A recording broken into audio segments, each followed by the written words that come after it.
प्यारे बच्चों, आपका आज के कार्यक्रम में स्वागत है। जैसा कि आप सभी को पता है कि हरियाणा सरकार शिक्षा विभाग और SCERT आपको घर से पढ़ाने के पूरे प्रयास कर रहे हैं। आपके अध्यापक जो प्रयास कर रहे हैं, आशा करते हैं कि आप उसमें सहयोग देंगे और मन लगाकर पढ़ेंगे।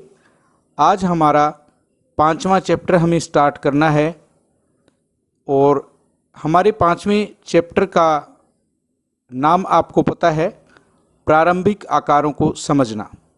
सबसे पहले मैं आपको यही रिक्वेस्ट दोबारा से करता हूँ कि आप इसे ध्यान से देखें और करने की कोशिश करें। अपनी नोटबुक और पेन अपने साथ लेकर बैठें। जो भी प्रश्न इसमें दिखाए जा रहे हैं उन्हें ध्यान से करके नोट करें। तो हम अपना अध्याय 5 शुरू करते हैं, प्रारंभिक आकारों का चित्रण। यानी कि हमारे जो भी आसपास हमें आकार दिखाई देते हैं उनके बारे में हम इसमें समझेंगे। सबसे पहले विभिन्न आकार हमारे आसपास कौन कौन से हैं। आप कोनों के बारे में जानते हैं। ये एक बॉक्स है, आपको इसके कोने दिखाई दे रहे हैं। उसके बाद देखिए किनारे। किसी भी बॉक्स को लीजिए या अन्य वस्तु को लीजिए, इसके किनारे पहचानने की कोशिश कीजिए। आपको आकृति में कितने किनारे दिखाई दे रहे हैं। 4 किनारे नीचे की तरफ हैं, 4 किनारे ऊपर की तरफ हैं और 4 किनारे बराबर में हैं, यानी 12 किनारे हैं। उसके बाद तल के बारे में हम बात करेंगे। इन बॉक्सेस को बनाया गया है, अगर आप किसी भी डिब्बे को खोलेंगे तो आपको इस तरह की आकृति प्राप्त होगी। ये तल है इनका, यानी समतल कागज से या गत्ते से इन्हें बनाया गया है। उसके बाद देखिए बंद वक्र की हम बात करते हैं। जब भी कोई वक्र किसी भी सिरे से खुली ना हो उसे हम बंद वक्र कहेंगे। यह वृत्ताकार या टेढ़ी मेढ़ी होती है। खुली वक्र के बारे में आप शायद चैप्टर 4 में पढ़ चुके हैं। यदि आप किसी रस्सी को ऊपर से छोड़ें तो वो इस प्रकार से गिरेगी। अगर उसका सिरा खुला है तो वो खुली वक्र होगी। ये सभी आकार आप अपने दैनिक जीवन में देखते हैं। आपको सिर्फ इन्हें समझना है और इनसे गणित सीखने की कोशिश करनी है। उसके बारे में देखिए, हम इन आकारों को किस तरह से संगठित कर सकते हैं, इनका वर्गीकरण किस तरह से कर सकते हैं। सबसे पहले हमारे पास चैप्टर 4 में आपने रेखाखंड भी पढ़ा है। लाइन सेगमेंट इसको बोलते हैं, जो कि एक रेखा का हिस्सा होता है। इसके अंत बिंदु होते हैं 2, जिसे मैंने A और B बिंदु से दर्शाया है। उसके बाद देखिए हमारे पास है कोण। किसी भी आकृति में कोण को पहचानने की कोशिश कीजिए। ये कोने से मिलता जुलता है। 2 किरणों के बीच के भाग को हम कोण कहते हैं और वो किरणें एक ही प्रारंभिक बिंदु से शुरू होती हैं। उसके बाद आप देखिए त्रिभुज, इसे हम ट्रायंगल कहते हैं। जैसा कि नाम से ही स्पष्ट है, त्रि का अभिप्राय 3, भुज का मतलब भुजा, जिसमें 3 भुजाएं हों। और यदि हम इसके अंग्रेजी नाम का अनुवाद करें ट्राइएंगल, यानी 3 कोण। इसमें 3 कोण या 3 भुजाएं, हम उससे स्पष्ट रूप से देख सकते हैं कि ये समतल आकृति है।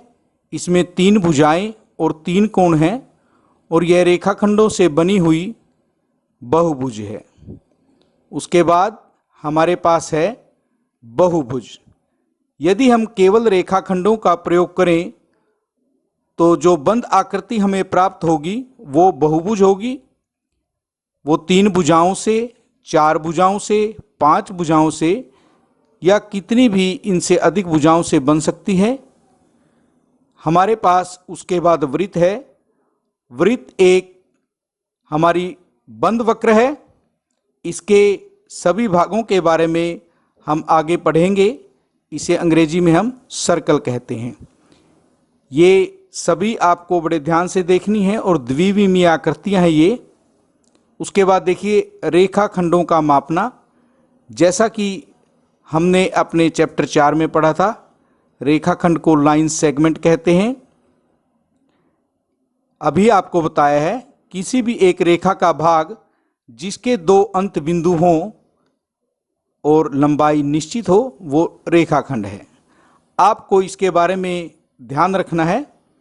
एक रेखाखंड एक रेखा का निश्चित भाग होता है। सबसे महत्वपूर्ण बात यह है कि इसकी लंबाई निश्चित होती है और हम उसे माप सकते हैं, और इस रेखाखंड का माप एक अद्वितीय संख्या है। इसी को इसकी लंबाई या लेंथ कहा जाता है। ये 2 बातें रेखाखंड के लिए बहुत ही महत्वपूर्ण हैं। उसके बाद रेखाखंडों की तुलना हमारे पास आता है। यदि आपके पास कोई भी 2 रेखाखंड दिए हुए हों तो आप उनकी तुलना किस प्रकार करेंगे? इसके लिए हमारे पास कुछ विधियां हैं। सबसे पहली विधि है देखकर तुलना, यानी हमारे पास 2 रेखाखंड दिए हुए हैं तो हमें उन्हें देखकर बताना है कि कौन सा रेखाखंड छोटा है या कौन सा रेखाखंड बड़ा है। आपके सामने CD और PN 2 रेखाखंड हैं। जब उनकी लंबाई में अंतर हो जिसे आप केवल देखकर बता सकें तो हम उसे देखकर तुलना कहेंगे। इन 2 दिए हुए रेखाखंडों में कौन सा रेखाखंड बड़ा है? आप सोचिए। देखिए, पिंकी ने बताया कि रेखाखंड PN बड़ा है। उसने बिल्कुल सही बताया है। और हम PN अंत बिंदु लिखने के बाद उस पर रेखाखंड का एक निशान लगाते हैं जो कि रेखाखंड PN को दर्शाता है। उसके बाद अक्ष के द्वारा तुलना, इसमें हम एक ट्रेसिंग पेपर लेते हैं जिस पर दिए हुए रेखाखंड को बनाते हैं। उसके बाद जिस रेखाखंड से हमें तुलना करनी है, हम ट्रेसिंग पेपर पर बनाए हुए रेखाखंड को उस दूसरे रेखाखंड पर रखते हैं। इन आकृतियों में बिल्कुल स्पष्ट है कि AB रेखाखंड की लंबाई CD रेखाखंड से कम है, यानी कि रेखाखंड AB रेखाखंड CD से छोटा है। उसके बाद हमारे पास अन्य विधि है रूलर और डिवाइडर के द्वारा तुलना। रूलर और डिवाइडर आपकी ज्योमेट्री बॉक्स में बहुत ही महत्वपूर्ण भाग हैं जिन्हें आप अक्सर देखते हैं। देखिए, ये हमारा रूलर है जिसमें 0, 1, 2, 3, 4, 5, 6, 7, 8, 9, 10, 11, 12, 13, 14 और 15 तक की गिनती लिखी हुई है और इनके बीच में छोटी छोटी लाइनें लगी हैं। ये 0 से 15 तक की संख्याएं हमें 15 सेंटीमीटर को दर्शाती हैं और जो छोटी लाइनें लगी हुई हैं वो मिलीमीटर को दर्शाती हैं। ये हमारा ज्योमेट्री बॉक्स में डिवाइडर है जिसमें दोनों साइड पिन होती है। अब हम इससे किस प्रकार तुलना करते हैं, देखिए। सबसे पहले दिए हुए रेखाखंड को दोनों सिरों से आप डिवाइडर के द्वारा माप लीजिए। उसके बाद इसे आप रूलर पर रखिए। 0 से 3 तक अगर यह है तो 3 सेंटीमीटर की लंबाई को दर्शाता है। उसके बाद आप दूसरे दिए हुए रेखाखंड को मापकर रूलर पर रखकर उसकी लंबाई ज्ञात कर सकते हैं। ये हमारे रेखाखंड को मापने की विधियां थी, परंतु इन विधियों में आपको एक बात का स्पष्ट ध्यान रखना है, स्थिति के कारण त्रुटि। यदि आपकी देखने की स्थिति सही नहीं है तो आपके माप में गलतियां हो सकती हैं। यहाँ पर हमें 3 स्थितियां दिखाई हुई हैं। कि हमें जो लंबाई मापनी है वो बिल्कुल ऊपर से सही तरीके से मापनी है। यदि हम साइड में से लंबाई को या लेंथ को मापेंगे तो उसमें कुछ ना कुछ त्रुटि होने के आसार होंगे। उसके बाद हमारे पास अगला हमारा है दिशाओं का ज्ञान। कुल कितनी दिशाएं हैं उनके नाम बताइए। आप बताइए, आपने दिशाओं का नाम सुना होगा। देखिए ये सोच रहे हैं और राजू ने जवाब दिया। हमारे पास 4 दिशाओं का पता है, पूर्व, पश्चिम, उत्तर और दक्षिण। बिल्कुल सही है। अब बताइए कि सूर्य कौन सी दिशा में उदय होता है और कौन सी दिशा में डूबता है। आपने इसके बारे में अक्सर सुना होगा। पिंकी ने बताया पूर्व दिशा में उदय होता है और पश्चिम दिशा में डूबता है। बिल्कुल सही है। आपने दिशाओं के नाम सुने हैं और यह भी सुना है कि सूर्य पूर्व दिशा में उदय होता है और पश्चिम दिशा में डूबता है। क्या आप इन दिशाओं के बारे में कभी हमारे भारत देश के नक्शे पर देख सकते हैं या दर्शा सकते हैं? हमारे पास ये इंडिया का मैप है और मैं आपको उसमें इन दिशाओं को दर्शाऊंगा। ये हमारा पूर्व है, इस तरफ पश्चिम है, उससे विपरीत दिशा में ऊपर की तरफ उत्तर है और नीचे की तरफ दक्षिण है।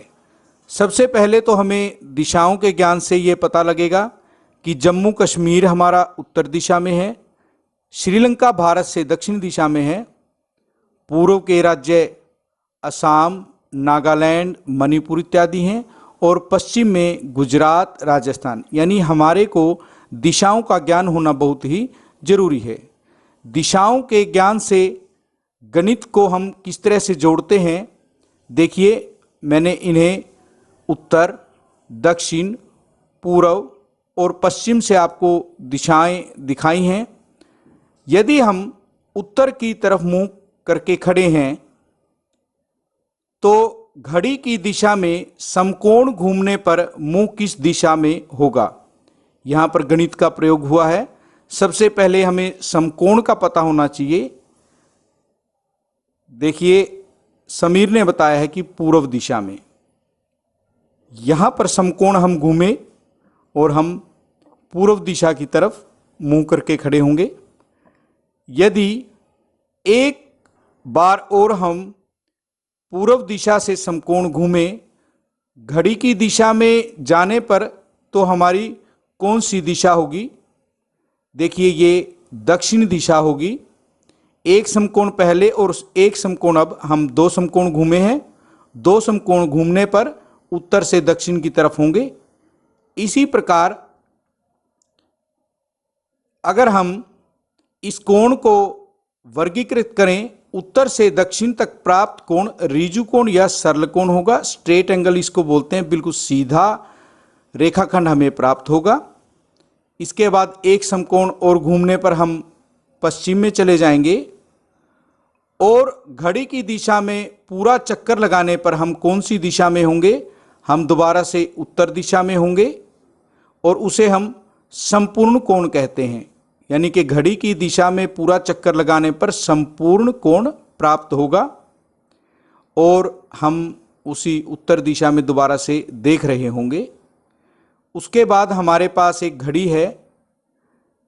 आप सोचिए कि इस घड़ी को दिखाकर मैं आपसे क्या प्रश्न कर सकता हूं। इस घड़ी में क्या समय हुआ है? देखिए संगीता ने बताया कि सर इसमें 9 बजे हैं। बिल्कुल सही जवाब है। घड़ी से हम गणित को किस तरह से जोड़ते हैं, मैंने आपको बताया कि संपूर्ण जो चक्कर है घड़ी की सुई द्वारा लगाया हुआ, वो हम स्टार्टिंग पॉइंट से लास्ट में दोबारा उसी पॉइंट तक जब आते हैं तो उसे हम संपूर्ण कोण कहते हैं। यदि हम 12 से शुरू करें और दोबारा 12 पर चले जाएं, वो संपूर्ण कोण होगा। उसी को एक घूर्णन बोला जाता है। यहां पर 3 बजे हैं। 12 और 3 की सुई के बीच में एक समकोण का कोण बना हुआ है 90 डिग्री का। यानी से 12 से 3 तक एक घूर्णन का 1/4 या एक समकोण हम इसे कहेंगे। दूसरी घड़ी में 6 बजे हैं, घड़ी में घंटे की सुई 6 पर है और मिनट की सुई 12 पर है, और इन दोनों सुइयों के बीच में 2 समकोण या एक ऋजु कोण बना हुआ है। 12 से 6 तक एक घूर्णन का 1/2 यानी आधा भाग या 2 समकोण हम कहेंगे। उससे अगले भाग में हमें घड़ी में घंटे की सुई 5 पर और मिनट की सुई 10 मिनट को दर्शा रही है, 2 पर है, और इनके बीच में 5 से 2 तक घड़ी की दिशा में देखिए कोण बना हुआ है, और यह घूर्णन का 3/4 भाग या 3 समकोण है। आपको घड़ी की सुइयों की जब भी बात हो तो आपको ध्यान रखना है कि एक संपूर्ण कोण एक घूर्णन के बराबर है। एक समकोण का मतलब 1/4 घूर्णन, ऋजु कोण का मतलब 1/2 घूर्णन, और यदि 3 समकोण हो 3/4 घूर्णन, क्योंकि कुल 4 समकोण हमारे पास हैं और हम इस प्रकार से घूर्णन का मान ज्ञात कर सकते हैं। उसके बाद आप इस झोपड़ी की तरफ देखिए, इसके ऊपरी सिरे में दोनों के बीच में समकोण से कम कोण बना हुआ है। ये हमारा स्टेपलर है, ये भी समकोण से कम है। कैंची के सिरों में भी कम है 90 से, और ये कुछ आकृतियां हैं दैनिक जीवन में आप जो देखते हैं जिनमें 90 डिग्री यानी कि समकोण से कम कोण बना हुआ है, और समकोण से छोटा कोण न्यून कोण या एक्यूट एंगल कहलाता है।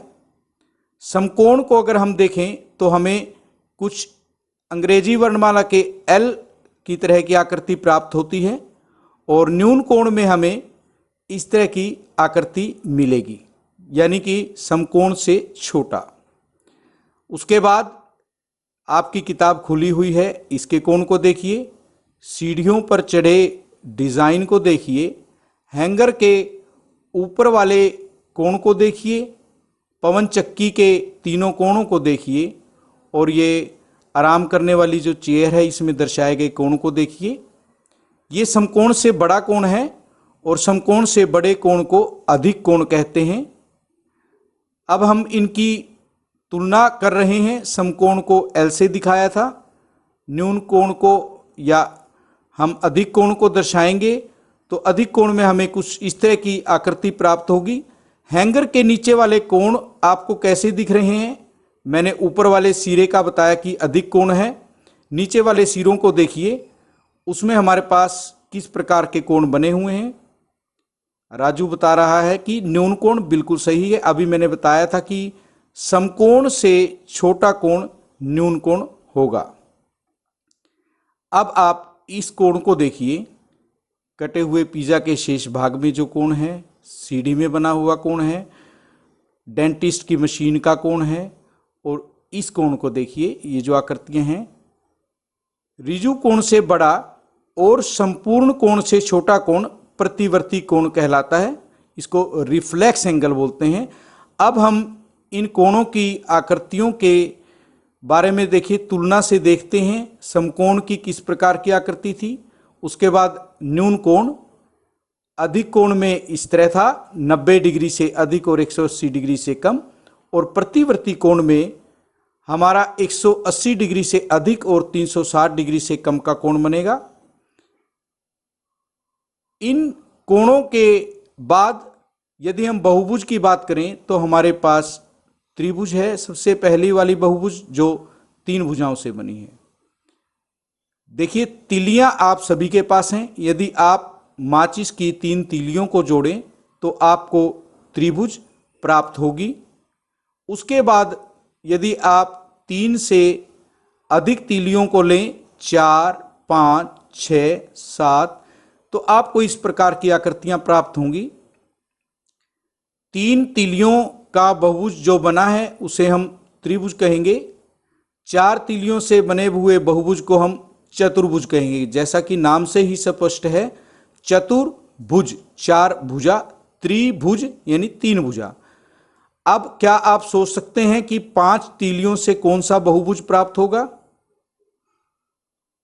सोचिए और बताइए। सुरेखा ने कहा पंचभुज। बिल्कुल ठीक है, 5 भुजाएं हैं तो हमें पंचभुज प्राप्त होगा। अब मैं आपको त्रिभुज के प्रकार या टाइप्स ऑफ ट्रायंगल बताना चाहूंगा। उसमें हमारे पास 3 भुजाएं और 3 कोण हैं, यानी कि 6 भाग कुल हैं त्रिभुज के। सबसे पहले समबाहु त्रिभुज को आप देखिए। नाम का अर्थ अगर हम जाने, सम का मतलब समान, बाहु का मतलब भुजाएं, समान भुजाओं वाली त्रिभुज, यानी कि तीनों की 3 भुजाएं समान हो, जिसमें समद्विबाहु त्रिभुज। सम का अर्थ है समान, द्वि मैंने 2, बाहु मैंने भुजा, समान 2 भुजाओं वाली त्रिभुज जो है समद्विबाहु त्रिभुज है। विषम बाहु त्रिभुज, विषम का मतलब अलग होता है, बाहु का मतलब भुजा, अलग अलग भुजाओं वाली त्रिभुज जो है विषम बाहु त्रिभुज है। अब 3 कोणों से हमारे पास त्रिभुज जो बनी, सबसे पहले देखिए समकोण त्रिभुज। समकोण का अर्थ है 90 डिग्री का कोण। ये त्रिभुज है हमारी जिसमें एक कोण 90 डिग्री का है। आप बताइए ये कौन सा कोण है? ये देखिए ये कोण हमारा 90 डिग्री था, तो इस त्रिभुज का नाम है समकोण त्रिभुज। न्यून कोण त्रिभुज है उसके बाद। न्यून कोण यानी कि 90 डिग्री या समकोण से छोटे कोण। ये एक ऐसा त्रिभुज है जिसमें तीनों कोण समकोण से कम होते हैं।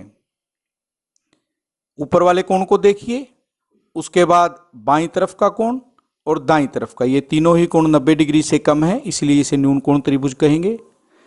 लास्ट त्रिभुज हमारे पास है अधिक कोण त्रिभुज। इस त्रिभुज में एक कोण 90 डिग्री से अधिक होता है, यानी अधिक कोण होता है, और हमारे पास ये वाला कोण जो दर्शाया गया है 90 डिग्री से अधिक है, इसलिए इसे हम अधिक कोण त्रिभुज कहेंगे। अब आपके सामने कुछ आकृतियां दिखाई गई हैं। सबसे पहले डाइस है, उसके बाद आपकी ज्योमेट्री बॉक्स में त्रिभुजाकार एक डिजाइन मिलता है। ये हमारी दीवार बनी हुई है ईंटों से। ये एक टाइल है, ये एक चूड़ी है, और ये दूसरे टाइल का डिजाइन है। आप इनके भागों को देखिए, ऊपरी सिरों को देखिए, उसमें आपको इस प्रकार की 2D शेप्स दिखाई देंगी। डाइस के ऊपरी भाग को आप देखेंगे कि उसकी सभी भुजाएं बराबर दिखाई दे रही हैं, उसे हम वर्ग कहते हैं, यानी कि स्क्वायर। और ज्योमेट्री बॉक्स में हमारे पास ये त्रिभुजाकार आकृति है। ईंटों का अगर आप ऊपरी सिरा देखें तो वो आपको इस तरह से दिखाई देगा कि आमने सामने की भुजाएं बराबर हैं, उसे हम आयत कहते हैं। हमारा जो चूड़ी वाला डिजाइन है ये वृत्ताकार है। उसके बाद ये जो सिंगल टाइल आपको दिखाई दे रही है ये समचतुर्भुज है, और नीचे ये टाइलें हैं जो वो समांतर चतुर्भुज हैं। उसके बारे में आप अधिक देखने के लिए एक क्रिया कर सकते हैं। क्रियाकलाप में आप क्या करेंगे, अपनी ज्योमेट्री बॉक्स के 2 सेट स्क्वायर लीजिए, जिसमें एक 90 डिग्री का और 2 45 डिग्री के कोण बने हुए हैं। उन दोनों को जोड़िए, आपको सभी की सभी भुजाएं बराबर मिलेंगी। इसे हम वर्ग कहते हैं। इस आकृति को देखकर वर्ग की भुजा और कोण के बारे में आप क्या बता सकते हो? सोचिए और बताइए। बिल्कुल सही, सभी भुजाएं बराबर हैं और प्रत्येक कोण समकोण है, यानी कि 90 डिग्री का है। उसके बाद ये 2 सेट स्क्वायर लिए हैं, जिसमें एक कोण 90 डिग्री का है, एक 30 और एक 60। इन दोनों को जोड़ने पर आकृति जो बनी है वो आयत है। इसकी भुजा और कोण के बारे में आप क्या बता सकते हैं? समीर ने बताया आयत के आमने सामने की भुजाएं बराबर और प्रत्येक कोण समकोण है। बिल्कुल सही बताया है। आप स्वयं करके देख सकते हैं। ये सेट स्क्वायर हमने इस तरीके से जोड़े और इसे हम समांतर चतुर्भुज कहेंगे। समांतर चतुर्भुज की आमने सामने की भुजाएं बराबर और समांतर हैं। उसके बाद हमने 4 सेट स्क्वायर इस तरह से जोड़े हैं, इसको हम समचतुर्भुज कहेंगे। और देखिए समचतुर्भुज में सभी भुजाएं बराबर होती हैं और जो सिरे बीच में जुड़े हुए हैं उनमें समकोण बनता है। 3 सेट स्क्वायर को जोड़ने से इस प्रकार बनी हुई आकृति को हम समलंब कहते हैं। इसमें 2 में से एक युग्म जो है भुजाओं का वो समांतर होता है। आपने आज क्या क्या सीखा उसके बारे में एक बार फिर से थोड़ी सी चर्चा करते हैं। सबसे पहले हमने विभिन्न आकार की शेप्स देखी, जिसमें त्रिभुज थी, वर्ग था, आयत था, वृत्त था, समांतर चतुर्भुज, समचतुर्भुज इत्यादि थे। रेखाखंडों को मापना और उनकी तुलना करना हमने सीखा। किन किन विधियों को आपने किया एक बार मैं आपको याद करवा देता हूं। सबसे पहले हमने देखकर तुलना सीखा, उसके बाद रूलर और डिवाइडर के द्वारा, अक्ष के द्वारा हमने रेखाखंडों को मापना सीखा। दिशाओं का ज्ञान, पूर्व, पश्चिम, उत्तर और दक्षिण 4 दिशाएं हमने सीखी और घड़ी में उनके द्वारा मिनट और घंटे की सुई ने जो कोण बनाए उसके बारे में हमने सीखा। घड़ी की सुई द्वारा घूर्णन जो बना कि 1/2 घूर्णन का मतलब कितना कोण है, समकोण का मतलब 1/4 घूर्णन है, ऋजु कोण का अर्थ 1/2 घूर्णन है, 3 समकोण का मतलब 3/4 घूर्णन है और संपूर्ण कोण का मतलब 1 घूर्णन है। कोणों के प्रकार हमने सीखे। समकोण का अर्थ 90 डिग्री, न्यून कोण का अर्थ है 0 डिग्री से अधिक और 90 डिग्री से कम, ऋजु कोण 180 डिग्री के कोण को या 2 समकोण के योग के बराबर होता है, प्रतिवर्ती कोण 180 डिग्री से अधिक और संपूर्ण कोण से कम, और संपूर्ण कोण हमारा 4 समकोण के बराबर था जो कि 360 डिग्री होगा। उसके बाद हमने त्रिभुज के प्रकार के बारे में पढ़ा। 3 त्रिभुज के प्रकार भुजाओं के आधार पर थे और 3 प्रकार कोणों के आधार पर थे। भुजाओं के आधार पर हमने पढ़ा समबाहु त्रिभुज, समद्विबाहु त्रिभुज, विषमबाहु त्रिभुज, और कोणों के आधार पर समकोण त्रिभुज, न्यून कोण त्रिभुज और अधिक कोण त्रिभुज। द्विमीय आकार हमने देखे, जिसमें वर्ग, उसकी भुजाओं के और कोणों के बारे में पढ़ा, आयत, समांतर चतुर्भुज, समचतुर्भुज, समलंब और अन्य आकृतियों में वृत्त पढ़ा जो कि एक बंद वक्र है। आपने ये सभी आकृतियां अपने आसपास देखी हैं, सिर्फ आपको उन्हें अपने जीवन में पढ़ रहे गणित से जोड़ना है, और यदि आप उनको जोड़ लेंगे तो आपको गणित मुश्किल नहीं लगेगा। जो भी आपने आज सीखा है उसे ध्यानपूर्वक अपनी नोटबुक में नोट करें, और हमारा जो घर से पढ़ाओ कार्यक्रम चल रहा है उसको आप सफल बनाने में सहयोग करें, अपने अध्यापकों का सहयोग करें, अपने साप्ताहिक होने वाले क्विज में बढ़ चढ़कर भाग लें और उसको पूरा करें। और इसी के साथ आज के कार्यक्रम में मैं आपका धन्यवाद करता हूं। आशा है आपको जो भी पढ़ाया गया है वो समझ में आया होगा और आप इसको पूर्ण करेंगे। धन्यवाद।